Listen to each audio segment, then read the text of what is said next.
Sabes, no sé si es un rasgo peculiar de los estadounidenses o si es algo de tipo genético, pero en este país tenemos el hábito de una adicción a la hipérbole. No acudimos a ningún médico a menos que sea el mejor en su especialidad en el mundo, y siempre exageramos las credenciales de aquellos a quienes rendimos homenaje. Pero hoy no creo que sea una exageración decir que, en mi opinión, por poco valor que ésta tenga, creo que el principal y más destacado erudito del Nuevo Testamento en este planeta está con nosotros en esta sala. Y me refiero, por supuesto, al Dr. A. Carson, quien es profesor de investigación del Nuevo Testamento en el Seminario de la Trinidad, a las afueras de Chicago. Y no puedo expresar lo complacido y honrado que estoy, Don, de tenerte con nosotros hoy. Bueno, usted es muy amable. Sin embargo, debo decirle que no estoy seguro de quién es el pecador más grande aquí. Usted por rebajarse a la adulación o yo por disfrutarlo.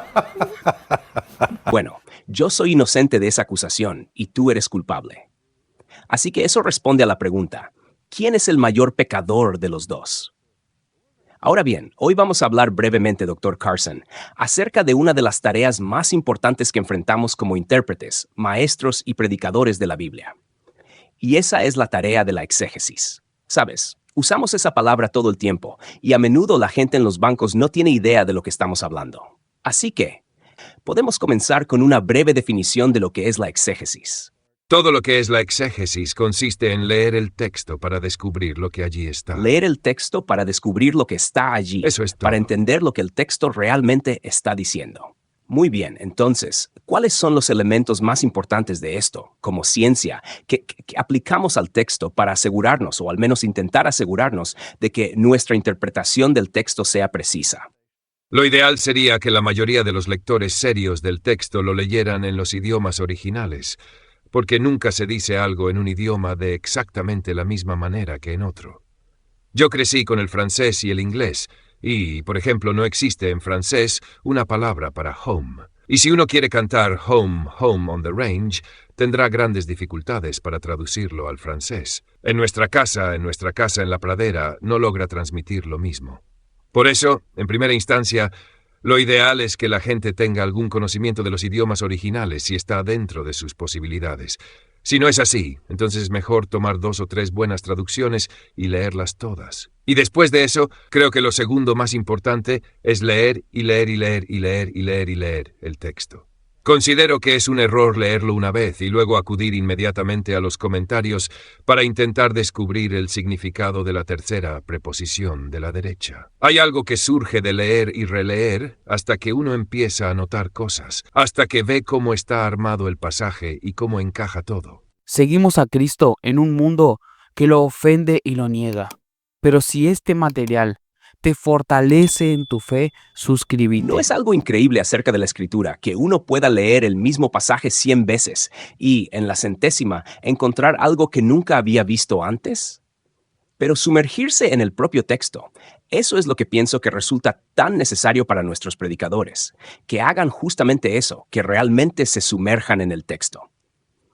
Eso no debería ser demasiado difícil para los predicadores bautistas, ya que de por sí son afectos a la inmersión. Pero el resto de los predicadores necesita aprenderlo también de nuestros amigos. Sabes, me metí en un pequeño problema hace varios años cuando me invitaron a hablar en una convocatoria de un seminario teológico bastante grande. Y sabes que en esas circunstancias lo que se espera de una convocatoria es que presentes algún tipo de mensaje académico o erudito para la ocasión. Y el tema de mi discurso en esa ocasión fue el papel de la lógica en la exégesis bíblica. Y mencioné que, cuando buscamos llegar a una comprensión correcta del texto, nos ayuda a conocer los idiomas originales. Nos ayuda a conocer la situación vital en la que fue escrito el texto y todas las cuestiones de trasfondo sobre fechas y autoría y las cosas que trabajamos en la formación de nuestros estudiantes en el seminario. Dije, pero lo que no hacemos, al parecer con demasiada frecuencia en el plan de estudios del seminario, es tener un curso de lógica. Y en esa convocatoria en particular, yo estaba abogando porque ese seminario añadiera un curso obligatorio de lógica para ayudar a preparar a sus estudiantes para una exégesis responsable y una interpretación fiel de la Escritura. porque les estaba diciendo que la razón más frecuente que veo para interpretar mal un texto de la Escritura no es la ignorancia del idioma original, por útil que eso sea, ni la ignorancia de la situación vital en la que surgió, sino más bien errores evidentes y flagrantes de inferencias. Cuando sacamos inferencias del texto que en realidad no están allí, te encuentras con ese tipo de cosas. Ciertamente, este es uno de los errores más grandes que se cometen, y de hecho creo que es de los más comunes. Cuando una persona lee un texto de una parte de la Biblia y luego otro texto de otra parte y los vincula entre sí con una conexión lógica que en realidad está ausente porque no se presta la debida atención al contexto. El significado inevitablemente se define en cierta medida por el contexto. De hecho, aquí mismo en Ligonier he estado enseñando un curso sobre Hebreos y llegamos al capítulo 13, donde dice: Jesucristo es el mismo ayer, hoy y por los siglos. Y he escuchado personas que me dicen, por ejemplo, durante los días de su carne Jesús nunca se negó, en última instancia, a sanar a quienes se le acercaban. Jesucristo es el mismo ayer, hoy y por los siglos. Por lo tanto, necesariamente debe sanar hoy, ¿verdad? Pero por supuesto con la misma lógica se podría decir, Jesucristo fue mortal. Jesucristo es el mismo ayer, hoy y por los siglos. Por lo tanto, sigue siendo mortal. Y así se podrían multiplicar los ejemplos Las controversias teológicas surgen desde ambos lados. A veces hay personas que no creen en la Biblia y no les importa lo que la Biblia diga, y entonces crean su propia teología de la nada. Pero en este caso en particular, Sí, en este caso tienes creyentes sinceros que afirmarían la doctrina de la inspiración de la Sagrada Escritura y que creen que esta es la palabra de Dios, y aún así están obteniendo interpretaciones radicalmente diferentes de ella. y la primera respuesta debería ser, ¿dónde se encuentra esa frase? ¿Qué la precede? ¿Qué la sigue? ¿Cuál es su contexto inmediato? Por supuesto, primero el contexto inmediato, luego el contexto del libro y después el contexto canónico. Y en ese contexto en particular se dice, acuérdense de sus pastores que les hablaron la palabra de Dios, consideren cuál haya sido el resultado de su conducta. Jesucristo es el mismo ayer y hoy y por los siglos. En el marco del argumento de toda la carta a los hebreos, que significa que ustedes deben imitar a esos hombres piadosos que perseveraron hasta el final y murieron fielmente, precisamente porque Jesús los sostuvo hasta el fin y los moldeó con el evangelio que se expone en la epístola. Y el mismo Jesús que lo hizo por ellos, lo hará también por ustedes, porque Él es el mismo ayer, hoy y por los siglos. Pero también es coherente no solo con el contexto inmediato, sino que mencionaste el contexto canónico. ¿Y qué quieres decir con eso? Explícaselo a nuestra gente. Quiero decir, existen círculos concéntricos de contexto, y el más importante es el inmediato, para captar el hilo del argumento. Pero también puede haber un contexto que abarca todo el libro, cómo usa el autor, el lenguaje, las palabras, las expresiones, cuáles son sus temas. Todo tiene que encajar de alguna manera allí, no puede introducirse desde fuera sin relación. Y dentro de eso hay un contexto pactual, nuevo pacto en contraste con el antiguo. Pues a veces la misma expresión se usa de manera algo distinta en ambos pactos. Y después está el contexto canónico, toda la teología bíblica. Es lo que la Iglesia primitiva llamaba la analogia fidei, la analogía de la fe. Toda la estructura de la enseñanza cristiana a lo largo de todo el canon va a poner ciertos límites y dar forma a las cosas. De modo que uno no puede tomar una declaración de Jesús e insistir en que realmente tiene algo que ver con un sutra budista o algo parecido, porque eso está fuera de los límites canónicos. Mencionaste esta analogía de la fe que es tan vitalmente importante para el protestantismo histórico.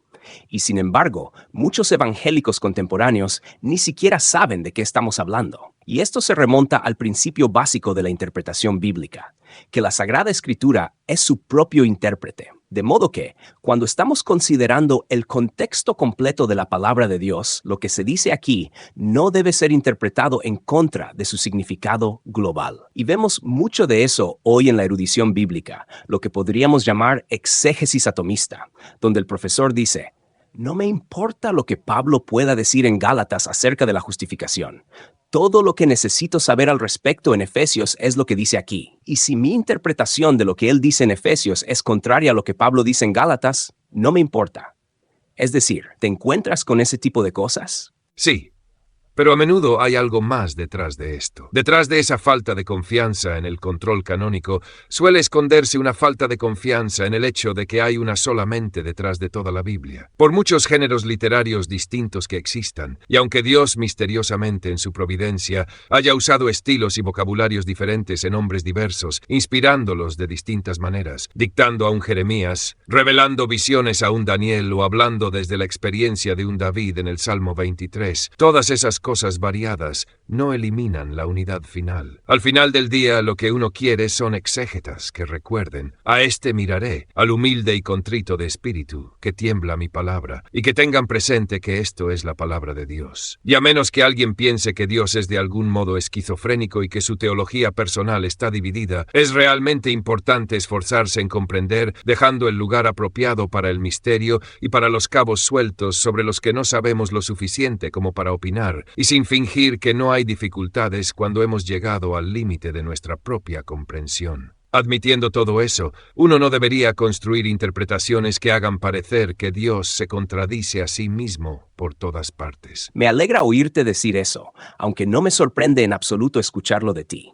Pero este es el asunto con el que nos topamos todo el tiempo. Se ha dicho que la consistencia es el duende de las mentes pequeñas. Y si ese adagio fuera cierto, entonces la mente más pequeña de toda la realidad sería la de Dios, porque Dios es completamente coherente consigo mismo. Él no habla con lengua dividida, no es el autor de la confusión. Y por eso buscamos ver la unidad de la Sagrada Escritura, porque creemos en su coherencia, ya que su autor es tan eminentemente coherente. Sabes, escuchas todo el tiempo esa antipatía hacia la teología sistemática en nuestros días. Y yo soy sensible a eso, porque ese es mi campo. Y sin embargo, la gente quiere levantar una tremenda barrera entre la teología sistemática y la teología bíblica. Y yo digo, un momento, la teología sistemática clásica le debe una deuda enorme en cada punto a la erudición bíblica, porque el sistema que buscamos establecer no es uno que imponemos desde afuera sobre la Escritura como un lecho de Procusto, forzando a la Escritura a encajar con nuestros sistemas abstractos preconcebidos de pensamiento. La tarea del sistematizador es escuchar cuidadosamente los detalles que nos presentan los eruditos bíblicos y luego tratar de ver el panorama completo, la coherencia de la enseñanza de las Escrituras en su totalidad. Pero te encuentras con ejemplos comunes. Estaba viendo un partido de fútbol, lo cual es algo que suelo hacer, y allí, en la zona de anotación, justo detrás de los postes, un hombre sostenía el cartel por excelencia. El cartel ubicuo de Juan 3:16, y parece que todos en Estados Unidos saben lo que eso enseña. Y casi siempre que estoy en una discusión, por ejemplo, acerca de la doctrina de la elección, y la gente tiene dificultades con ella, particularmente con la comprensión reformada de la elección, invariablemente me responden, pero la Biblia dice todo aquel que quiera.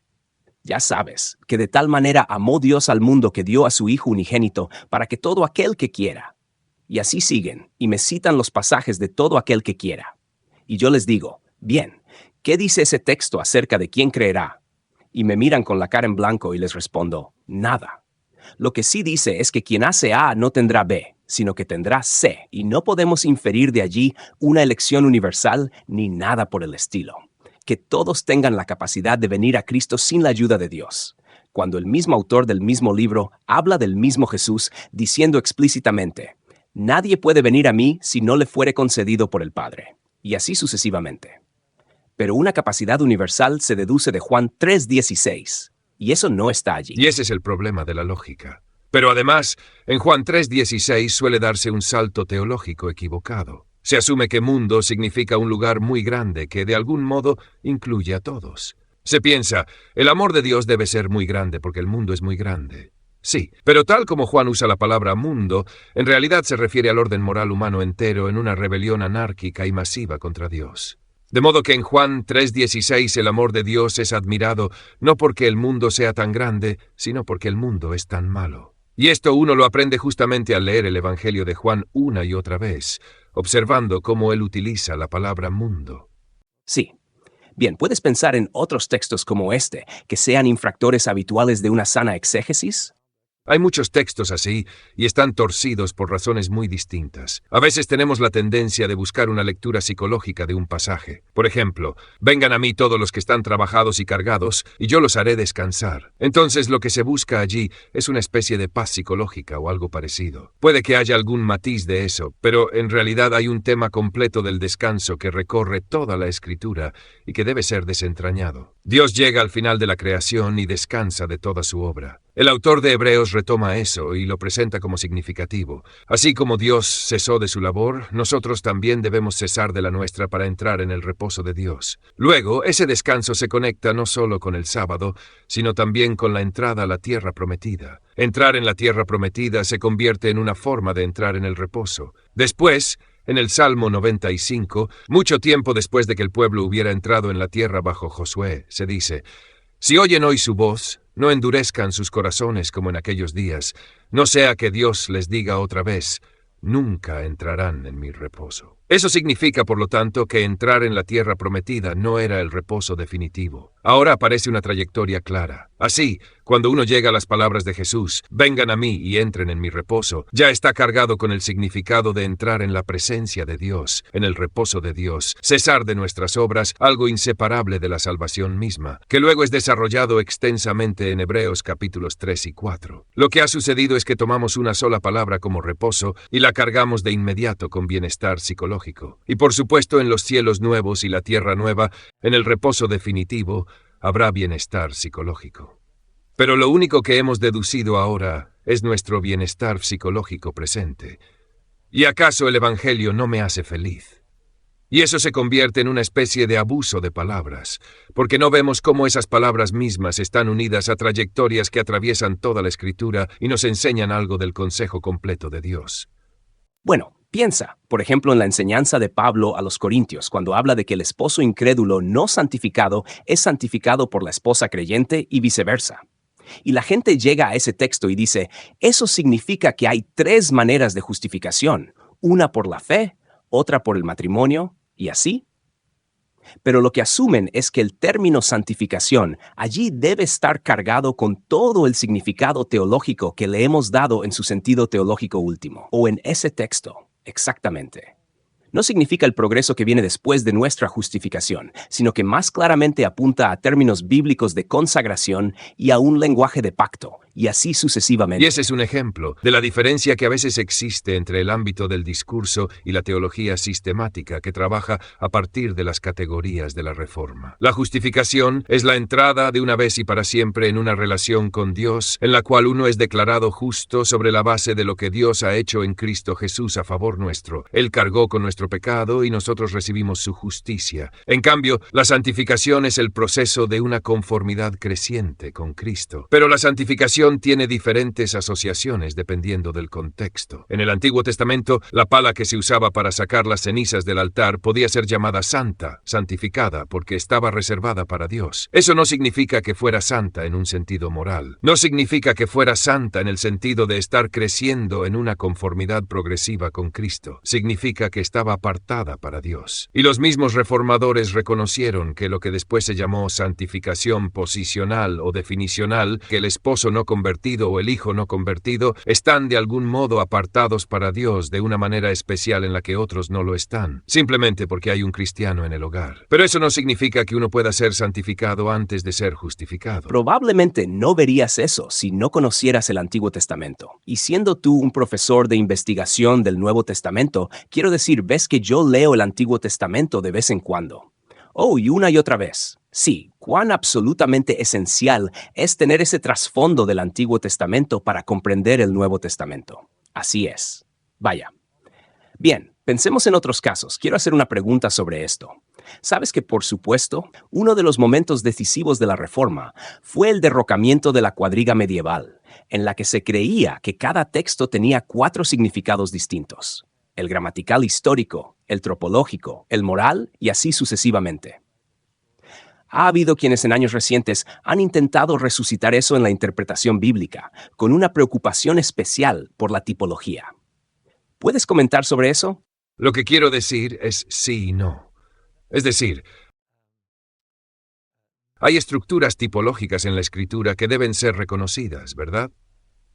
Pero por otro lado, en cuanto se empieza a decir que todo texto debe leerse tipológicamente, o peor aún, de 4 maneras distintas, entonces se está imponiendo algo sobre la escritura que no reconoce los diferentes géneros literarios ni las diversas formas en que la escritura se une. Tomemos una analogía en otro ámbito. Muchos predicadores cristianos han predicado series sobre la vida de Abraham, de David o de otros personajes, y en el pasado no era raro que esos sermones fueran casi exclusivamente moralizantes. David fue bueno aquí, seamos buenos. David fue malo allá, no seamos malos. Y eso era todo lo que se veía, fuera Abraham, Daniel o David. Todo se reducía a lecciones moralizantes. Luego, cuando se vuelven conscientes de las categorías de la teología bíblica, comienzan a ver a David como el inicio de la dinastía davídica, y a Abraham en relación con el pacto abrahámico y las promesas por las cuales todas las naciones de la tierra serían bendecidas, y entonces predican en esas categorías más amplias, olvidando las categorías morales. Y luego uno respira hondo y recuerda cómo Pablo puede leer la historia de Israel y extraer lecciones moralizantes. Una de las formas en que ocasionalmente se lee el Antiguo Testamento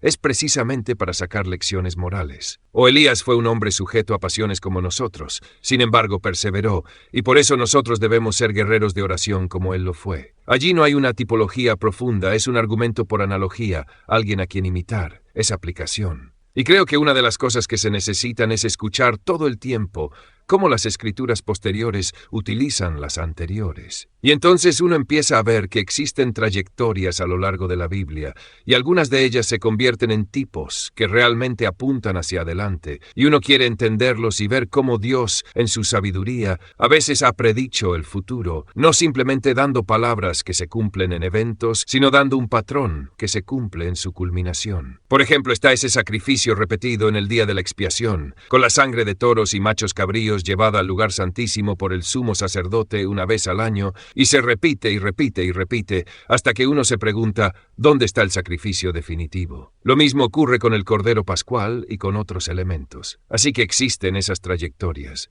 y uno debe encontrarlas allí. Cuando la gente comienza a decir que un método meramente histórico crítico es demasiado limitado, simpatizo con esa idea, porque esos enfoques históricos críticos suelen ser reduccionistas, con una inclinación antisobrenatural. Son reduccionistas. Sin embargo, sí existen esas estructuras tipológicas y canónicas profundamente ricas en contenido teológico que el Nuevo Testamento reconoce. Y nosotros deberíamos seguir el ejemplo del Nuevo Testamento en ese sentido. Pero cuando el péndulo se va al otro extremo y se terminan encontrando vínculos algo ridículos y carentes de fundamento textual, la Biblia se convierte en cera blanda. Y realmente ocurre. Uno puede hacer que diga casi cualquier cosa. Bueno, sabes, a menudo me hacen la pregunta, como estoy seguro de que también a ti, y normalmente se formula de esta manera. No es una pregunta directa. La gente no me dice, ¿interpretas la Biblia literalmente? Siempre dicen, tú no interpretas la Biblia literalmente, ¿verdad? Y yo siempre respondo, no diciendo sí o no, sino diciendo, por supuesto. ¿De qué otra manera se puede interpretar? Y interpretar literalmente significa interpretarla tal como está escrita y, como has señalado, en todos los diferentes estilos de género, ya sea narrativa, poesía y todo lo demás, debemos reconocer eso. Bien, también necesito reconocer otra cosa ahora, y es el reloj. Tengo que exigir eso porque se nos ha acabado el tiempo. Pero quiero tomar un último segundo para expresar mi profunda gratitud, no solo por hoy, Dr. Carson, sino por la monumental contribución que has hecho al conocimiento y a la interpretación bíblica a través de tu obra. Todos nosotros estamos parados sobre los hombros de quienes nos precedieron, y estoy agradecido por el privilegio de trabajar con usted y de apreciar, más allá de las palabras, las vidas que usted ha influenciado durante tantas décadas con una comprensión confesional de la palabra de Dios. Para quienes desean estar más cerca de Jesús y conocerlo mejor, escribí este libro de Cristología Reformada. Está disponible en Amazon a un precio muy accesible. Pero si usted no tiene el dinero para adquirirlo, envíeme un correo al mail que aparece en pantalla y se lo facilitaré totalmente gratis, sin solicitarle ningún tipo de explicaciones. Consigue en Amazon esta edición, que es la versión más completa de la obra El Progreso del Peregrino. Viene enriquecida con ilustraciones, referencias bíblicas, una guía de estudio y un mapa del viaje espiritual hacia la ciudad celestial. En la descripción y en el comentario fijado te dejo el enlace y una muestra del libro.